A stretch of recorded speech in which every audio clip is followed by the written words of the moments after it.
Fun. Hello everybody, welcome to practice. We're happy to have you all here with us and those who are watching. So let's get on with our experience tonight. Let's start with our breathing. Let's all just take a few minutes and just get present. Everyone just get in a seated position, or if you're watching us laying down, that's great. But be present. Be here. Connect to that moment of now by just following your breath.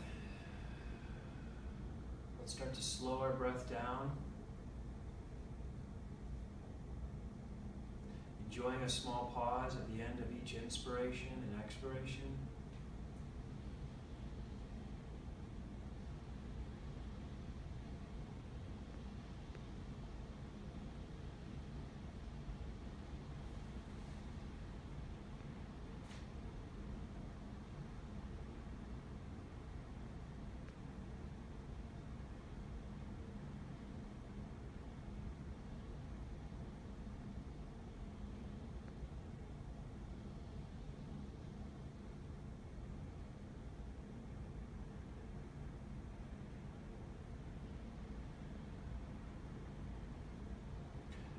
The shoulders.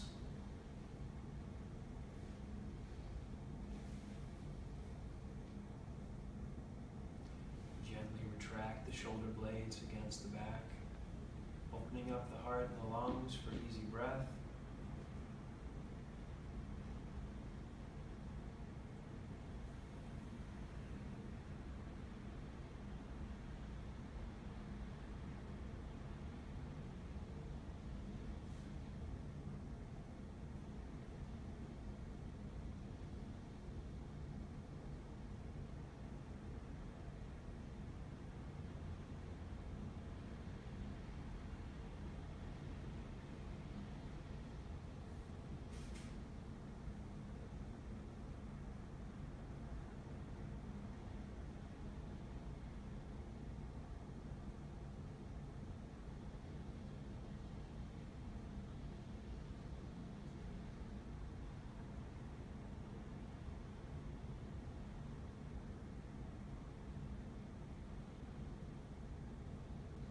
Top of your head. Just bring awareness as you move from the top of your head in through your body of areas of tension, tightness, areas that don't seem to be receptive to the breath.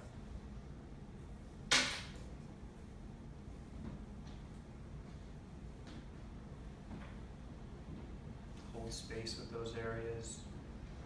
Give them an inspiration and expiration.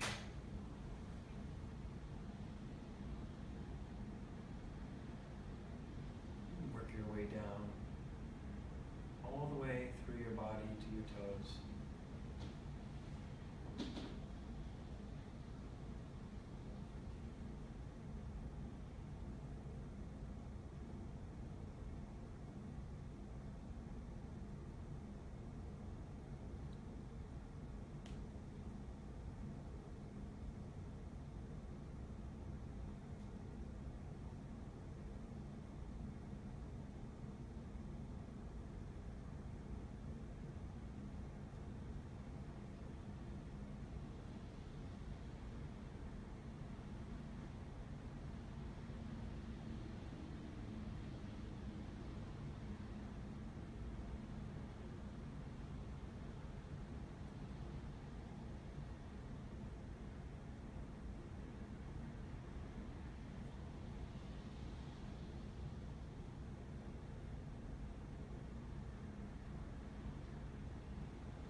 Inspiration and into deep expiration.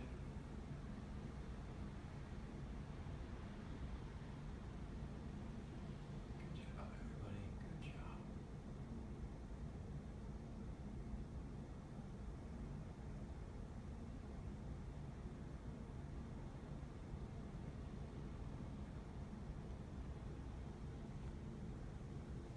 Nice.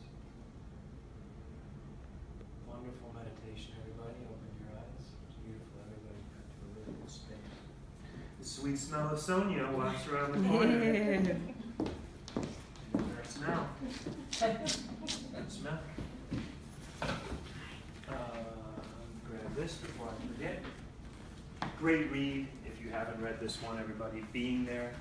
This was a book that was shared to me by Sarah Wasserman. It was just yeah, it's a great read. Great, fun read, quick read, good story. It truly demonstrates a lot of things, but one of them that it demonstrated to me was just the profound wisdom of simplicity. And how being simplistic can seem, can be interpreted as royalty, it can be interpreted as profound, and really it was great. It was great, great read. So thank you. That was a fun one. Anybody wants to borrow it? I couldn't find the movie on Netflix, so I have to keep looking for it. It didn't Yeah, come it up. might not be on Netflix. You might try the library. Ah, that's a good idea. Unless you send in to Netflix, but it wouldn't be streamed. Yeah, that's a good idea. The library is a good option for that. It's a Peter Sellers movie, so I mean, I love Peter Sellers. I think he's funny, so I have to check that out at the library. It's a good idea. Okay. So, Jan, you're feeling better. It's just not the same without you. There's a couple of us. We have a couple of regulars that didn't make it tonight, so. Yeah, same for Carla. Yeah. She's here. She's really here. She's just lazy. No. She's just not able to be here at this time. Right. You can rent it on Amazon for $3.99. The Being being. There, Peter Sellers. Or you can buy Thank it you. for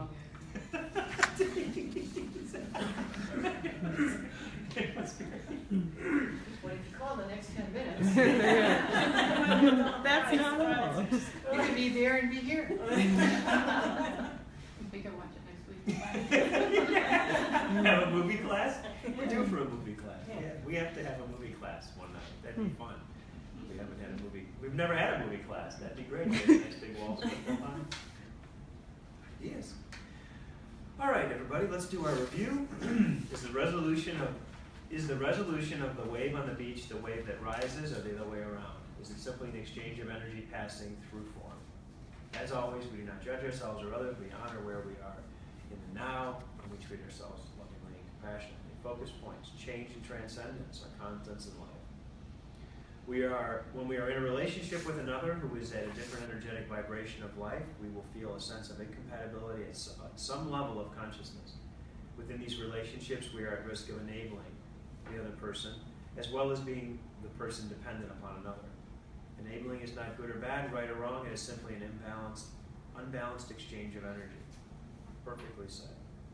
When faced with a situation in which you would reactively enable another, take time to observe, study, and contemplate what is in the highest good. Self-love is not selfish. In the traditional sense of the word, it is essential to living the practice. Someday you will look at the infinite universe and say, the universe is me and I am the universe. I am what the universe is, and it is what I am. What else could you say?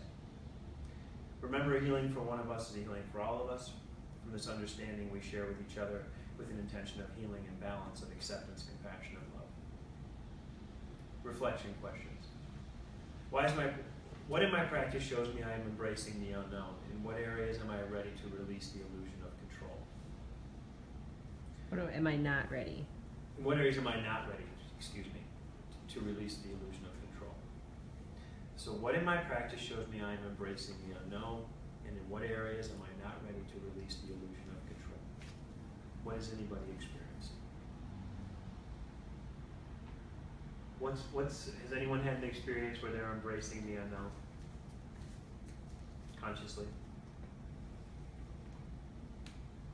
The takers, huh?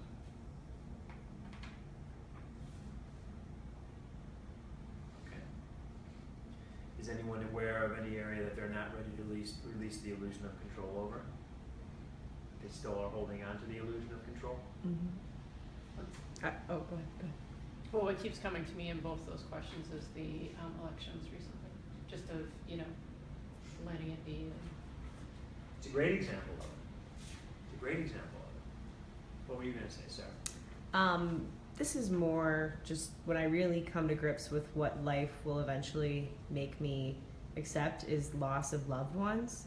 You know, more so in the like quote finality, but like death. You know, really making it a point to actively be peaceful with the fact that the people I love, my mother, my father, my brothers will die if I don't go first.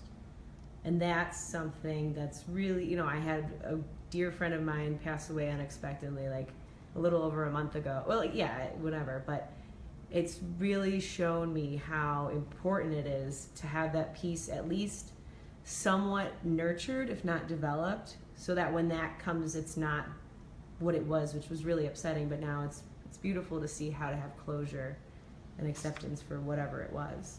Mm-hmm. So, yeah. One of the best ways to nurture a place of peace around loss of a loved one is that practice being with them fully every moment that you are. Yes.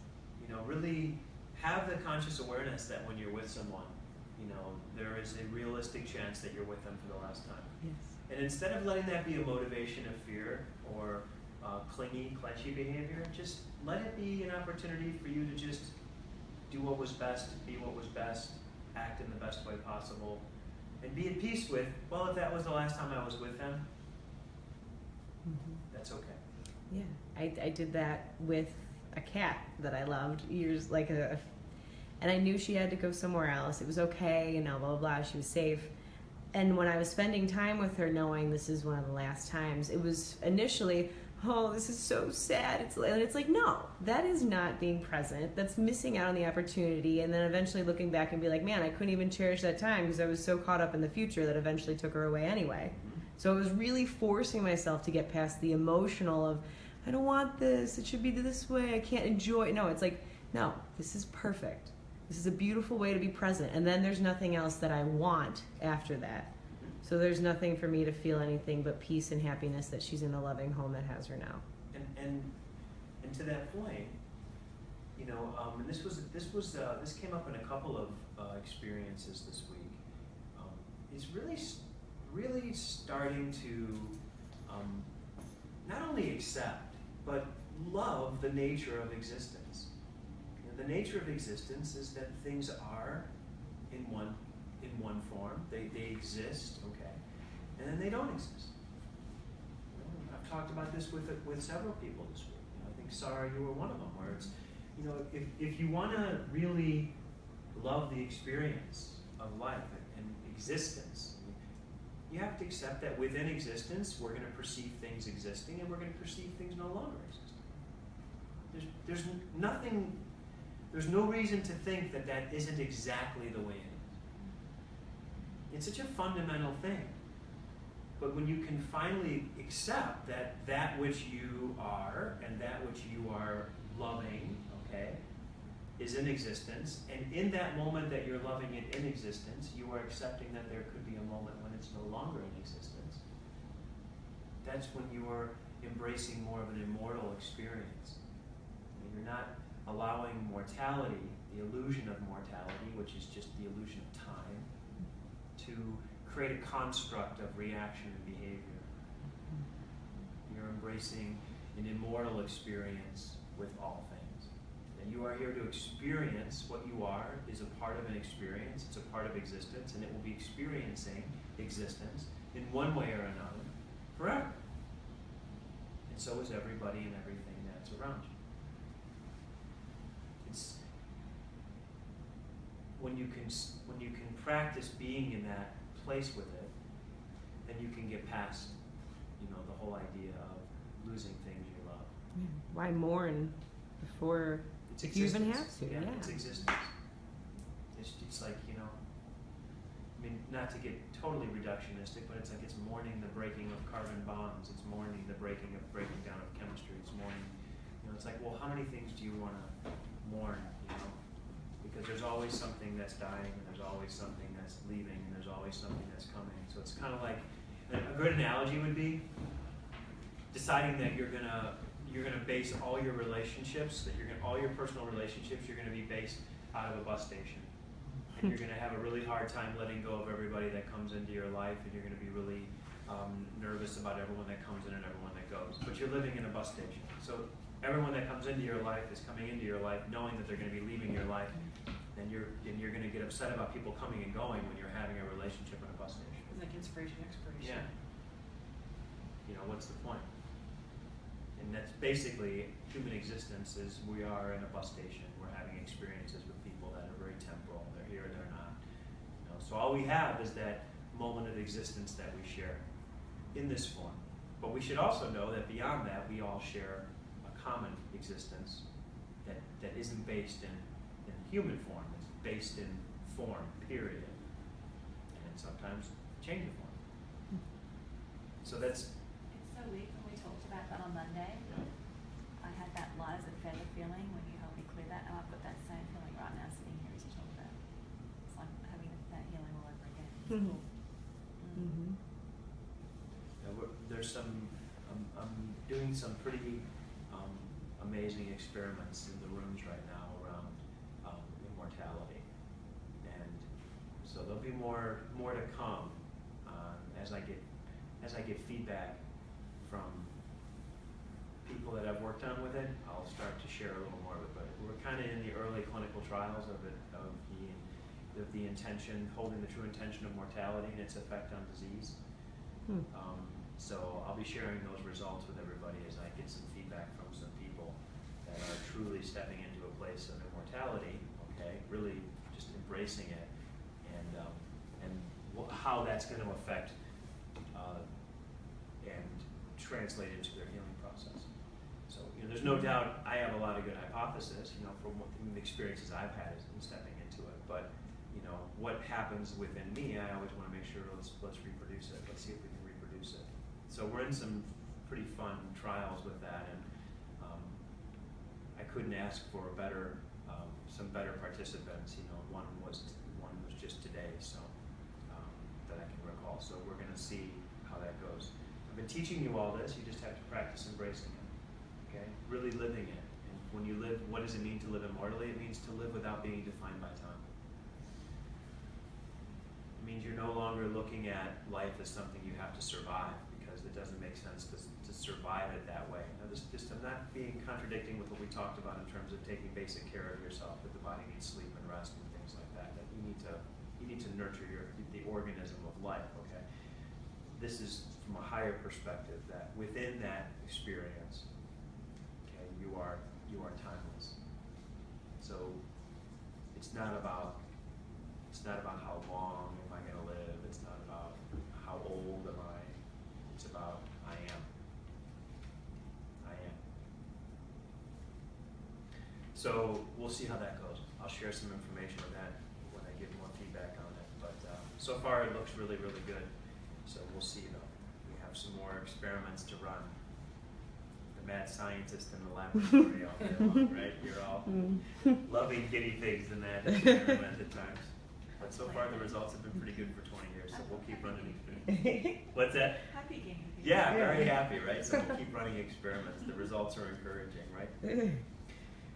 Are there people in my life who I'm enabling or who I'm dependent on?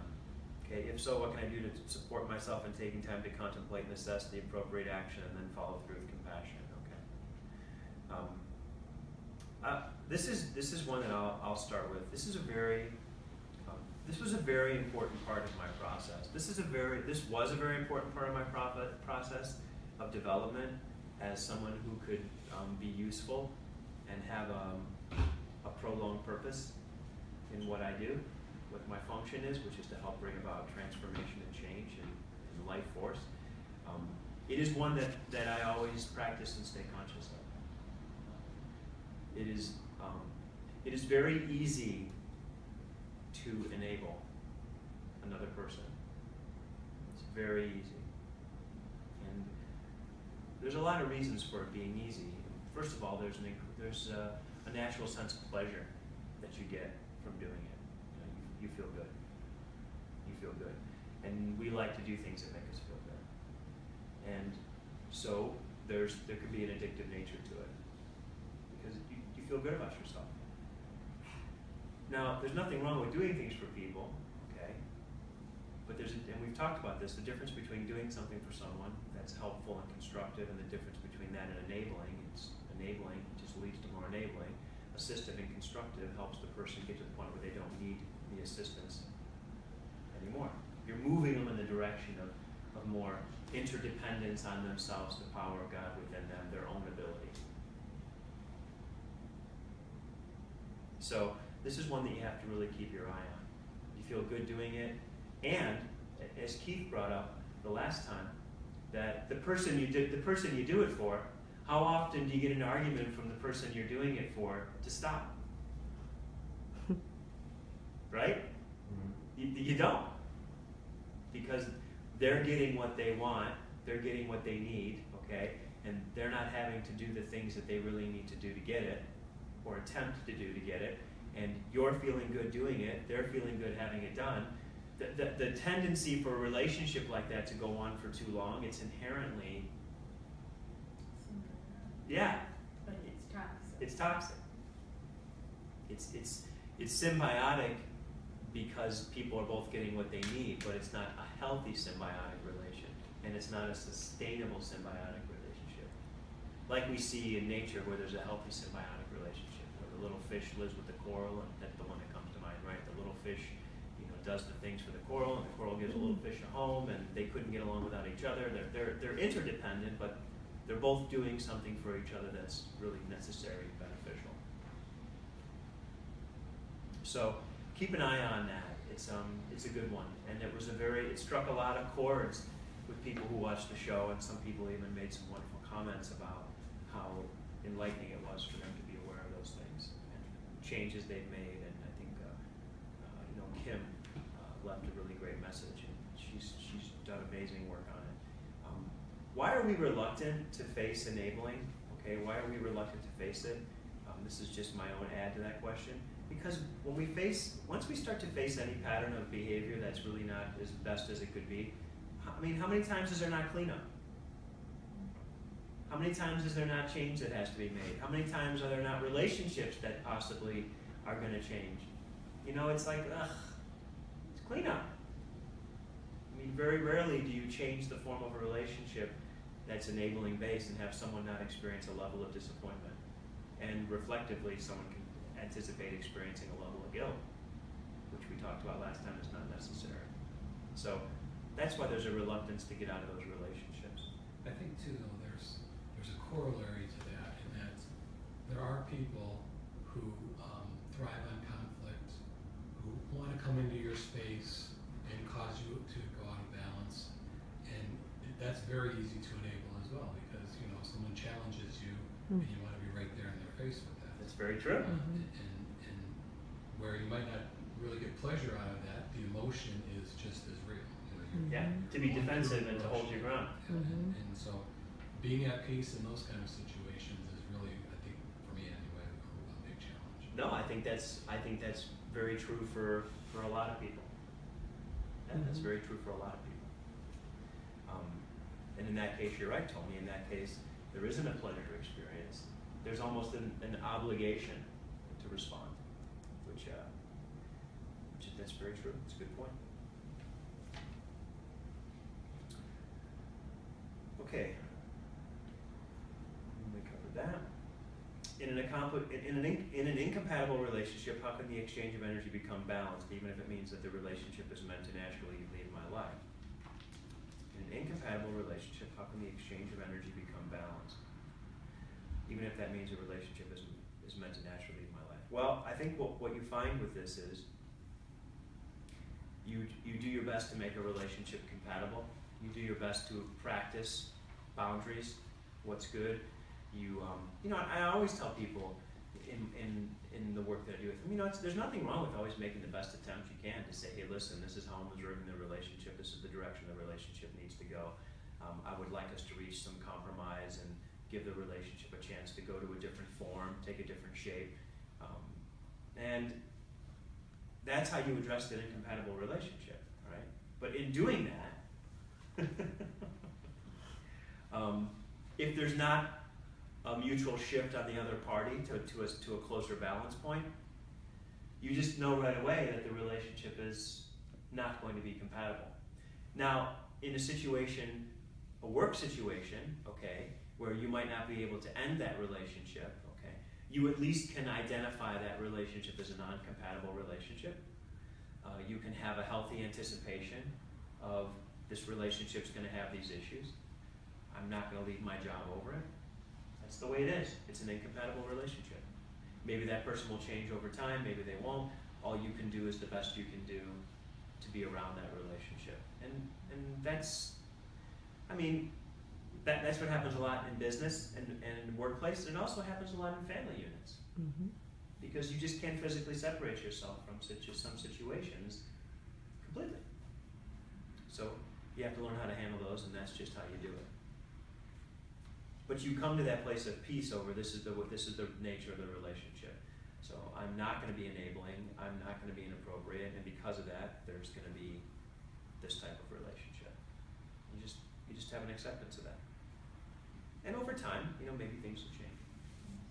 I found in situations like that where if I intentionally ground myself and just have this feeling of love inside of me and just put them in that space, if I can feel inside of myself love toward that person, and I don't have to talk to them, I don't have to see them, they don't have to be anywhere near me, but it has saved my job because, there was this bad situation at work, and about 5 years ago, that's what I did. The vortex of love. Yeah, and, now, her and I can easily work, not easy work together. Relatively though. Right, much better than what it was before. And all it was just me feeling different about the other person. Right. And that's the difference, is you accepted the relationship on this level is what it was, and you went inside and brought yourself to your own space of practice with it, and it became what it became. Yeah, that's great. That's exactly That it. was a really powerful story. Yeah, I remember when you shared that. Yeah, and even where that woman emailed your boss and just started The very next day, we commending had no you. interchange Yeah. whatsoever Yeah. in the meantime. That's And that's awesome. what blows me away. And I've done the same thing with my landlord, and Yeah. it's had the same effect. So you think I would do it more often, but Nah. Yeah. Well, the experiment works. Why keep doing it? Right? Still in the early It's right. We're still in the early clinical trials, right?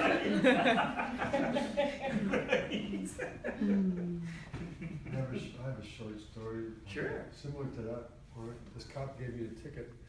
I told him I would pray for him. Oh. That worked out. He didn't say it. It's amazing what that'll do, right? How will I foster self-love and self-care in my life? Okay.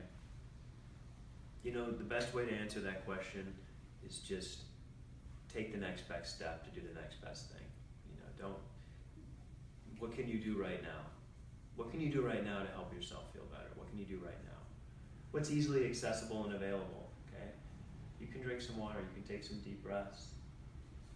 You can remember it's not all as important as you think it is. You can shift your perspective. The most important thing that you allow yourself to do, okay, to maintain self-love and self-care is allow yourself the freedom to shift your perspective. Allow yourself permission to see something differently. I mean, that gives you immediate relief in many situations.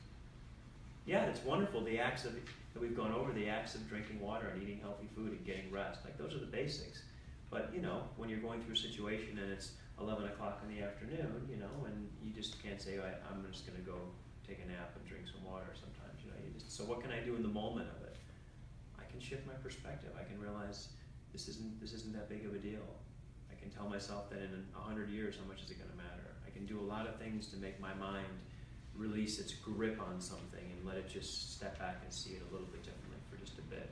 And a lot of times that'll just shift the way the brain is reacting to something. It'll shift the nervous system out of that place of stress, and it'll dissipate that excessive electrical current that's starting to build up in your body. It's creating a sense of tension. I mean, tension is energy. To be tense, you have to maintain energy through that system. And muscle doesn't stay tense because there's nothing going to it. A muscle stays tense because there's a chronic nervous impulse going to that muscle, or there's a chronic imbalance that's putting stress on it, using a muscle as an example. So, for me, I'm always very curious what muscles in my body are tight. really want to give them attention. So when there's a tight muscle in your body, put your hand on it, put your intention on it. Just be with it. See what comes up in your mind, see what comes up in your heart. Like you were saying with a person, you know what I mean? Just hold that place of love for in your heart. Oh, people, put your hands on your body and hold a place of love in your heart for them. If they're tight, if they're irritated, if they're angry, put your hands on them. Hold a place of love for them. You need to get along with your arms. You need to get along with your legs. You need to get along with your organs, you know? If they're having a hard time, just put your hands on them. You'd never leave the house, right, Denise? No, I was just thinking that was part 2 of the clinical trial. Yeah, it is part 2 of the clinical trial, right? I mean, you know, and a lot of times what you have to put your hands on is uncomfortable. A lot of times what you put your hands on and start putting a little pressure on to massage or release, you know, a lot of times it's intense. And when it's your whole body, yeah. Start somewhere, right? So, you know, connect with yourself in that way. You know, connect with your body. I just feel like so many people, they just don't touch themselves, you know, and they just don't put their hands on their body enough, you know. They don't use this to deal with this. So, you know, get into it. Or like as you're present in the moment, you know, you can be present in your body. That's it. And, you know, really focus, you know, like put your whole like awareness on that spot.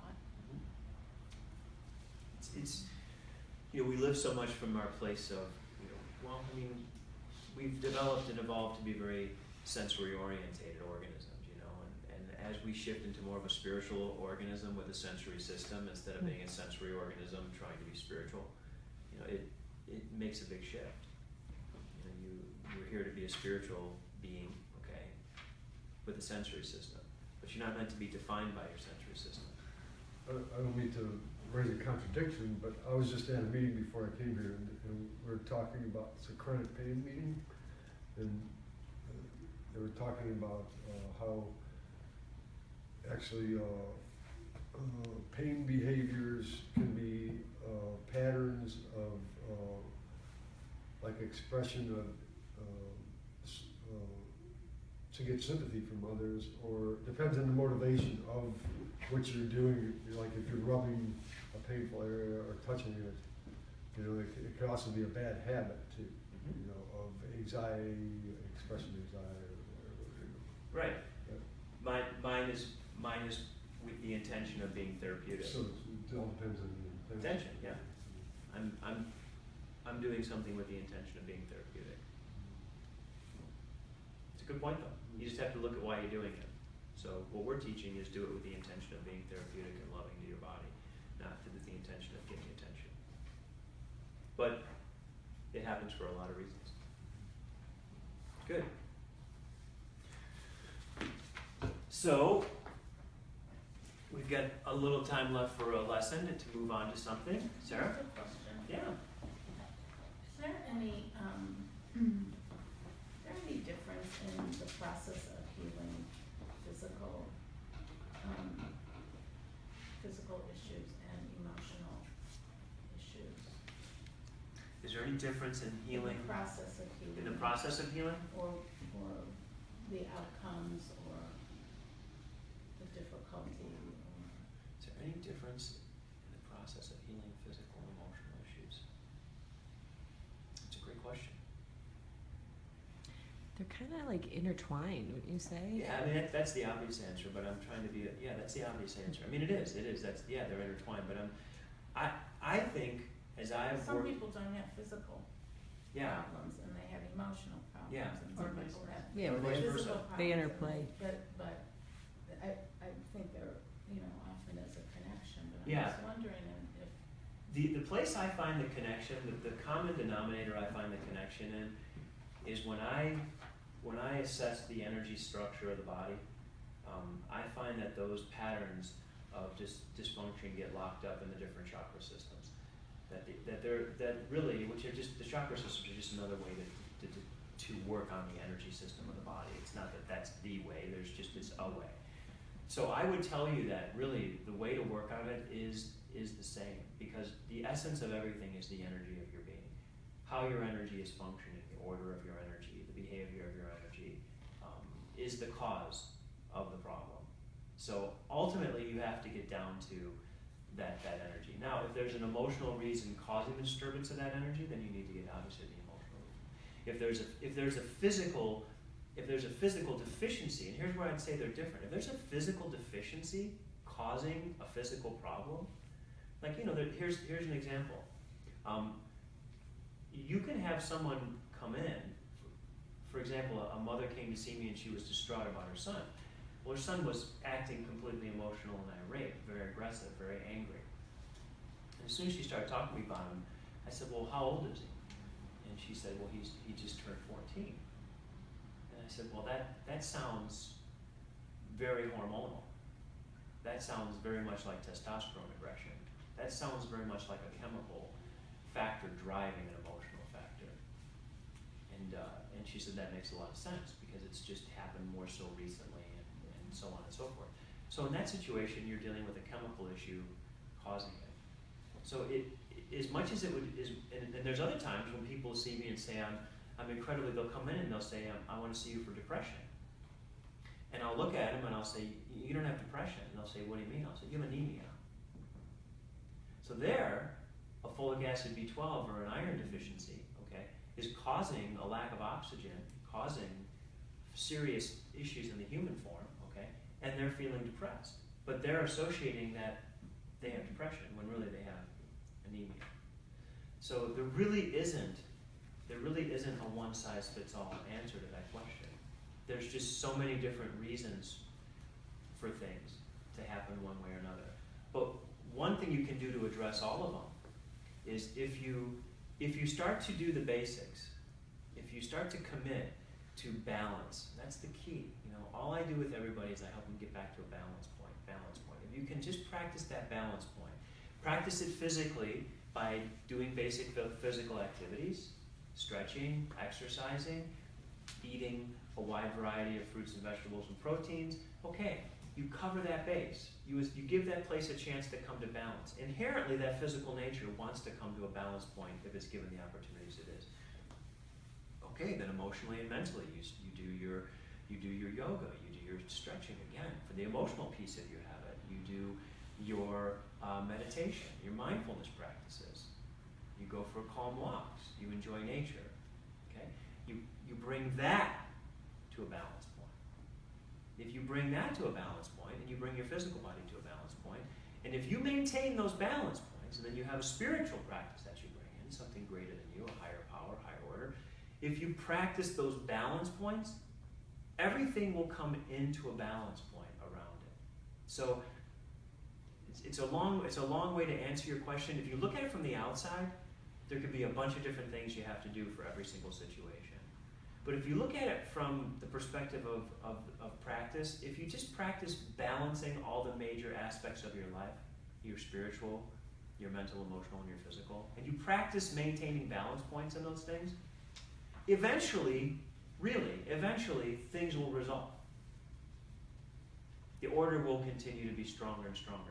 Now, to do that, okay, to achieve the highest result possible in doing that, you're going to have to do a lot of things you don't want to do, okay, inherently. And you're going to have to let go of a lot of ways you think, inherently. And you're going to have to adopt a lot of behaviors on a regular basis that you would normally think you don't have time for, or that aren't important. So, to truly achieve those balance points, it requires practice, it requires sacrifice. There's no easy way to achieve the balance points and maintain them if you're not willing to shift your thoughts and your behavior and your beliefs to do it. Inherently, one of the ones that you're not willing to change will be the one that is pulling you away. Make sense? It's a great question. I answered it in a roundabout way, but did I give you a decent answer? Yeah. That's why, when people come to see me, they'll have like a, no matter what they come to see me for, I'm like, listen, I accept that you have a diagnosis and you have these legitimate disease processes that have been named by man. Okay, but we're focusing on balance. We're focusing on maintaining health, balance, and vitality. And if we do that, we give you the best opportunity for these things to go into a space of resolution. And so that's the intention that we practice. Otherwise, you're always chasing things around that aren't going to stay fixed once you fix them anyway. So Does that make sense to everybody? And they don't stay fixed because you don't stay in balance? They don't stay fixed because you don't maintain your balance points. So it's, and I always try and use myself as an example, not to tout or brag, but to help you all understand that I practice this theory. There's a reason why I do my yoga every day that I possibly can. There's a reason why I drink my green juices and my whole foods. There's a reason why I take my, there's a reason why I pray. There's a reason why, because I'm being used as the conduit to bring a balance point to all of you. So if I'm not practicing being that balance energy, I can't bring that balanced energy. That's the responsibility for what I do, to be that balance, to orchestrate you coming into that balance. Not that it's dependent on me completely, no, that'd be egocentric. It's that to contribute, to be an example of what you're being called into, I practice being an example of it. So what about, we talked about this a couple of years ago, it's in the book, I don't think we really visited, but lifetimes that need healing. Mm-hmm. So what if someone is actively practicing, they're in balance, like they're doing the best they can and the intention is recognized, but there's something else that's just completely like, this is intense, but where is it coming from? Mm-hmm. So how do we, and the happy viewers at home, try to navigate when we don't have a conduit readily available to tell us, okay, this is how we get back to balance. This is how you come to closure with something that happened in a past lifetime manifesting now. Okay, so first of all, it's a great question.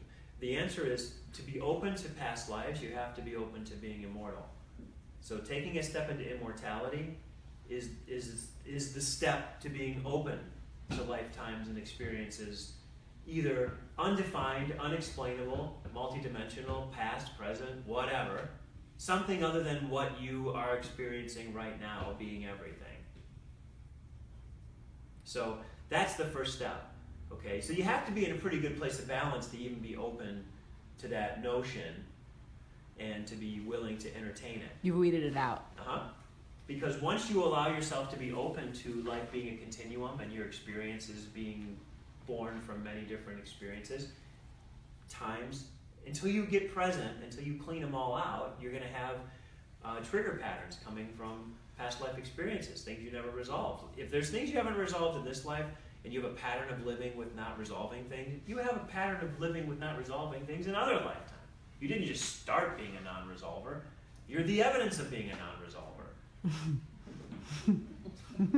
So you have to realize that if I'm resolving things in this life, and I get to this place of resolution with my life now, and I'm still having issues, okay, well, maybe be open to some past life regression and look at what could have gone on in a life before. And if you clean out that closet, and you feel good about that, then you're probably projecting too much into the future, and you're trying to create a life in the future that doesn't even exist yet. But clean up your past. Clean up your past. So that's the way you get to that, Sarah. And so you could be, how do I recognize what the past life is? Well, if you just open yourself up in your meditations and your awareness to what it could be, it'll come.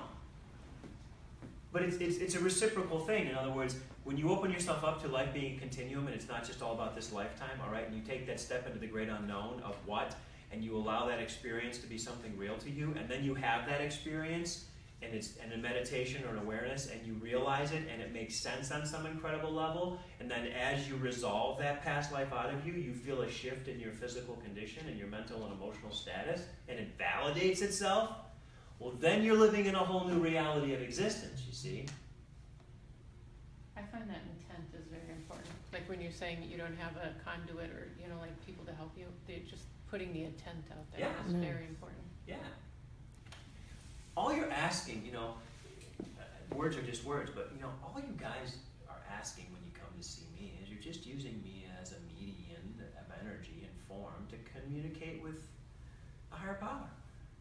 So you just call it Keith because that's comfortable and doable, but you're not really coming to see me. I'm just the happy medium that helps connect and orchestrate your connection that is inseparable with divinity. I'm nothing more than the same matter that all of you are. and being used for a different function. So it's not, in other words, to talk to that point again, it is all intention. It's the intention you have when you come to see me. It's my intention when I'm with you.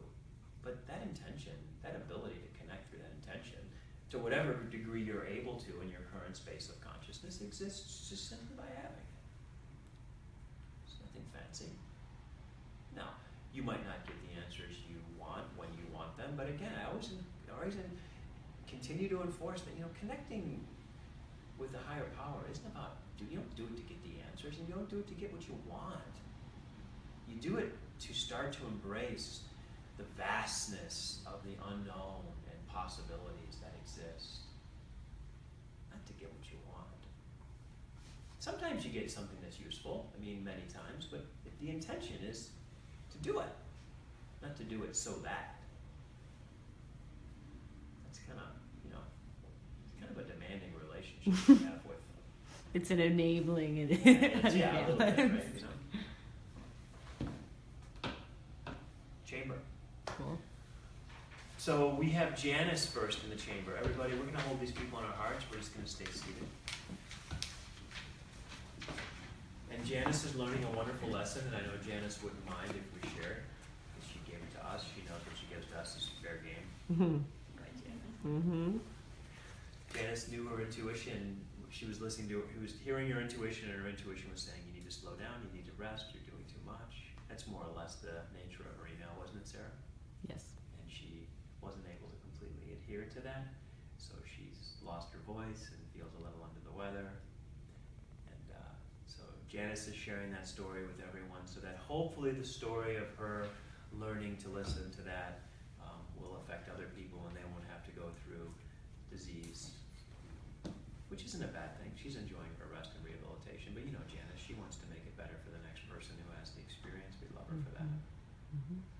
So everyone, let's just really hold Janet in our hearts right now, and let's just all lovingly put our hands on our own throats and just do this for Janet. Janice. I always call her Jan, so.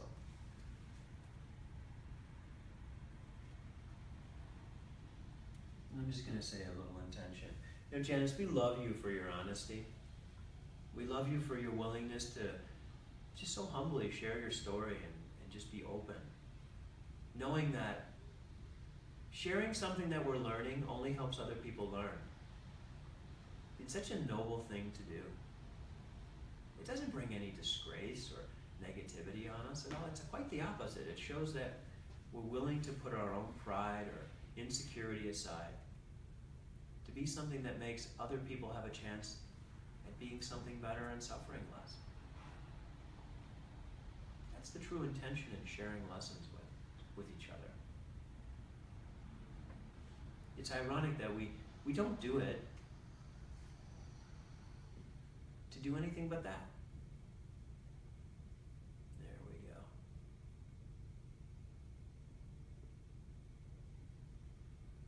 Beautiful. And the next one was we had Kat, right? Mm-hmm. What's going on with her? Did she say? I did not take the message when she called, except just cat in chamber. So. Cat in chamber. All right. Yes. Well, then we're gonna go ahead and just do a little tap in. We'll just tap into her real quick here and just see where her energy's a little bit off.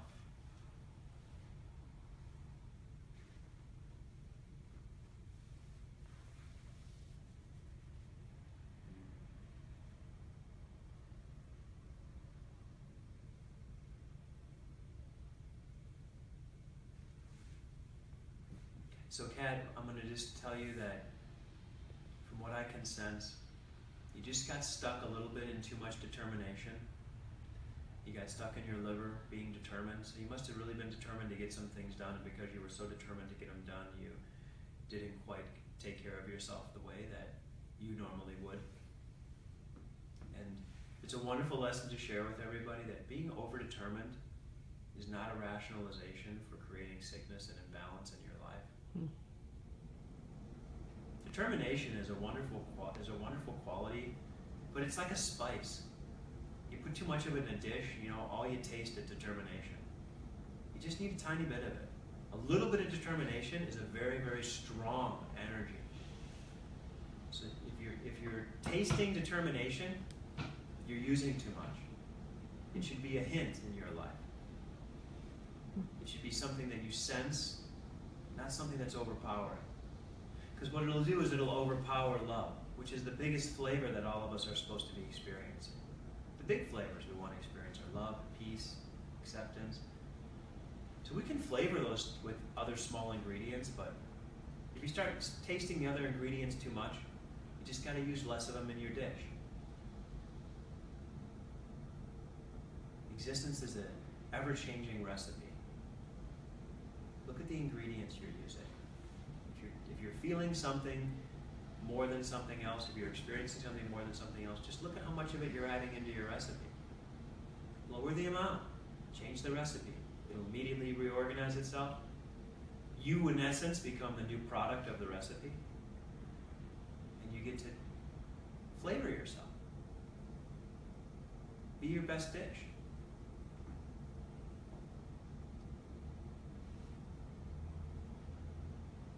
There's somebody else that is watching that needs a little bit of love. We're going to go ahead and just do that. And they're actually having an intestinal issue. They're having some loose stools.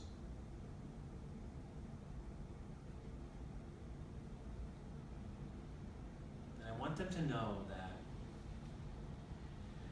it's just nerves. It's not that something's wrong with you. It's that you're nervous about something being wrong.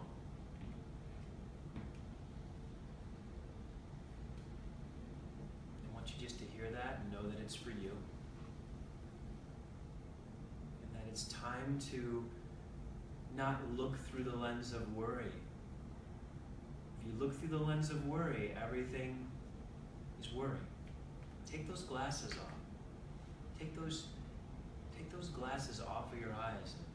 Start to just look at the world through it'll be okay. And when you do that, your intestines will calm right down. Beautiful.